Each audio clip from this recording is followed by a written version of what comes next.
Police ಅಧಿಕಾರಿಗಳ ವಿರುದ್ಧ ಕ್ರಮಕ್ಕೆ ಆಗ್ರಹಿಸಿ ಮಾಜಿ ಶಾಸಕ ಹಾಗೂ ಬಿಜೆಪಿ ಪ್ರಧಾನ ಕಾರ್ಯದರ್ಶಿ ಪಿ ರಾಜೀವ್ ಪ್ರತಿಭಟನೆ. ಹೌದು, ಬೆಳಗಾವಿ ಜಿಲ್ಲೆ ರಾಯಬಾಗ ತಾಲೂಕಿನ ಹಾರೋಗೇರಿ ಪಟ್ಟಣದ ಪೊಲೀಸ್ ಠಾಣಾಧಿಕಾರಿಯಾದ PSI ಮಾಳಪ್ಪ ಪೂಜಾರಿ ಅವರು ಹಲವಾರು ಸಿವಿಲ್ ಪ್ರಕರಣಗಳಲ್ಲಿ ಹಸ್ತಕ್ಷೇಪ ಮಾಡುವುದು ಹಾಗೂ ಪ್ರಕರಣದಲ್ಲಿ ದಾಖಲಾಗಿರುವುದು ಆರೋಪಿತರಿಂದ ಹಣ ವಸೂಲಿ ಮಾಡುತ್ತಿರುವುದನ್ನು ಆರೋಪಿಸಿ ಅವರ ವಿರುದ್ಧ ಕ್ರಮಕ್ಕೆ ಆಗ್ರಹಿಸಿ ಮಾಜಿ ಶಾಸಕ ಹಾಗೂ ಬಿಜೆಪಿ ಪ್ರಧಾನ ಕಾರ್ಯದರ್ಶಿ ಪಿ ರಾಜೀವ್ ಹಾಗೂ ನೂರಾರು ಬಿಜೆಪಿ ಕಾರ್ಯಕರ್ತರಿಂದ ಹಾರೋಗೇರಿ ಪಟ್ಟಣದಲ್ಲಿ ಪಾದಯಾತ್ರೆ ಮೂಲಕ ಪ್ರತಿಭಟನೆ ನಡೆಸಿ DYSP ಅವರಿಗೆ ಮನವಿಯನ್ನು ನೀಡಿದರು.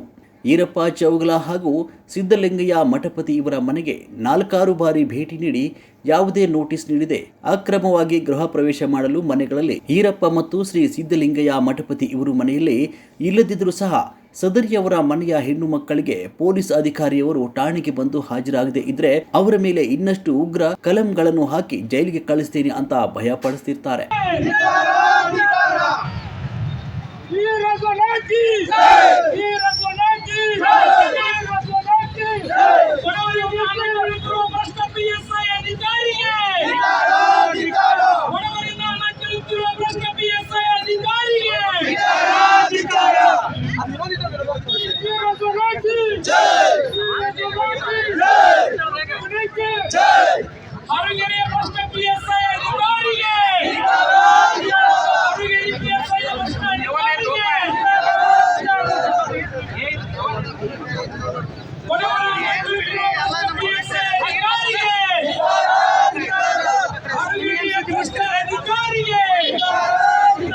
ಅಲಕನೂರು ನಿವಾಸಿಯಾಗಿರುವ ರಾಮಪ್ಪ ಪೂಜಾರಿ ಇವರನ್ನು ಪ್ರಕರಣ ಸಂಖ್ಯೆಯಲ್ಲಿ ಹಣ ಕೊಟ್ಟರೆ ಮಾತ್ರ ನಿಮ್ಮನ್ನು ಪ್ರಕರಣದಿಂದ ಕೈ ಬಿಡ್ತೇನೆ, ಇಲ್ಲದಿದ್ದಲ್ಲಿ ನಿಮ್ಮನ್ನು ಜೈಲಿಗೆ ಕಳಿಸಬೇಕಾಗುತ್ತೆ ಅಂತ 1 ಲಕ್ಷ ಹಣವನ್ನು ಕೂಡಲೇ ತಂದು ತಲುಪಿಸಿ ಅಂತ 10 ಬಾರಿ ಕರೆ ಮಾಡಿ ಬೆದರಿಕೆ ಒಡ್ಡಿರ್ತಾರೆ. ಯಲ್ಲಾರಟ್ಟಿ ಗ್ರಾಮದ ಜಮೀನು ನ್ಯಾಯಾಲಯದಲ್ಲಿ ಈ ಪ್ರಕರಣ ಚಾಲ್ತಿಯಲ್ಲಿದ್ದು ಇದಕ್ಕೆ ಸಂಬಂಧಿಸಿದಂತೆ ಒಂದು ವರ್ಗದ ಜನರಿಂದ ಹಣ ಪಡೆದು ತಾವು ಕಬ್ಜಾ ಮಾಡಿಕೊಳ್ಳಿ ಅಂತ ಅನಧಿಕೃತವಾಗಿ ಸಿವಿಲ್ ವಾಜ್ಯದಲ್ಲಿ ಭಾಗಿಯಾಗಿರ್ತಾರೆ. ಇದರ ಬಗ್ಗೆ ಯಲ್ಲಪ್ಪ ಒಡೆಯರ್ ಅವರು ಠಾಣಾಧಿಕಾರಿಯನ್ನು ವಿಚಾರಿಸಿದಾಗ ಯಾರ್ಯಾರಿಗೆ ಕಬ್ಜಾ ಕೊಡಬೇಕು ಎಂಬುದು ನನಗೆ ಗೊತ್ತಿದೆ, ನೀನು ಹೇಳುವ ಅವಶ್ಯಕತೆ ಇಲ್ಲ ಅಂತ ಕಾನೂನು ಬಾಹಿರವಾಗಿ ಕಬ್ಜಾ ಕೊಡಿಸಿರ್ತಾರೆ. ಸರ್, ನಿಮಗೆ ಮೊದಲೇ ಸ್ಪಷ್ಟಪಡಿಸ್ತೀನಿ, ನಾನು ಖಾಕಿ ಸರ್ವಿಸ್ ಇಂದ ಬಂದು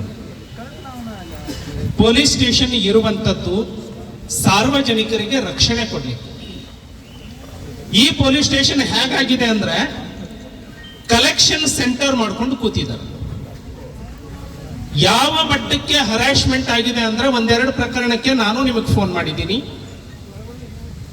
ಒಬ್ಬ ಮನೆ ಮುಂದೆ ಹೆಣ್ಮಗಳು ಬೆಳ್ಳುಳ್ಳಿ ಬೆಳೆದಿದ್ಲು ಅನ್ನೋ ಕಾರಣಕ್ಕೆ NDPS ಅಲ್ಲಿ ಕೇಸ್ ಮಾಡ್ತೀನಿ ಅಂತ ಹೇಳಿ 2 ಲಕ್ಷ ರೂಪಾಯಿ ಕೇಳ್ತಾ ಇದ್ರು.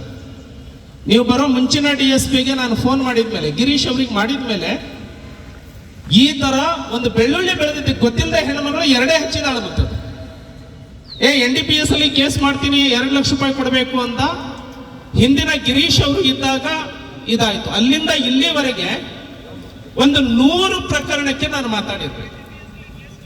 ಉದಾಹರಣೆಗೆ ಇವರ ವಯೋಲೇಷನ್ಸ್ ನಾನು ಕ್ಲಿಯರ್ ಹೇಳ್ತೀನಿ.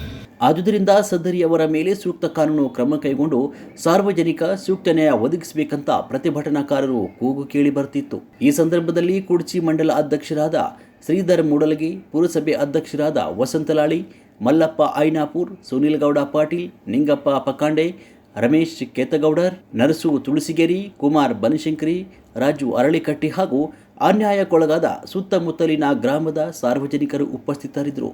ವರದಿ ವಿದ್ಯಾಧರ್ ಕಮತೆ, ರಾಯಬಾಗ್.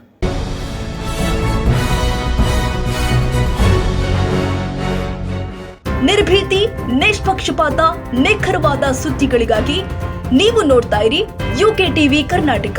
ಇದು ನಿಮ್ಮ ಧ್ವನಿ. ಇನ್ನು ಹೆಚ್ಚಿನ ಸುದ್ದಿಗಳಿಗಾಗಿ ನಮ್ಮ ಚಾನೆಲ್ ಅನ್ನ ಲೈಕ್ ಮಾಡಿ, ಸಬ್ಸ್ಕ್ರೈಬ್ ಮಾಡಿ, ಪಕ್ಕದಲ್ಲಿ ಇರುವ ಬೆಲ್ ಐಕಾನ್ ಪ್ರೆಸ್ ಮಾಡಿ. ಧನ್ಯವಾದಗಳು.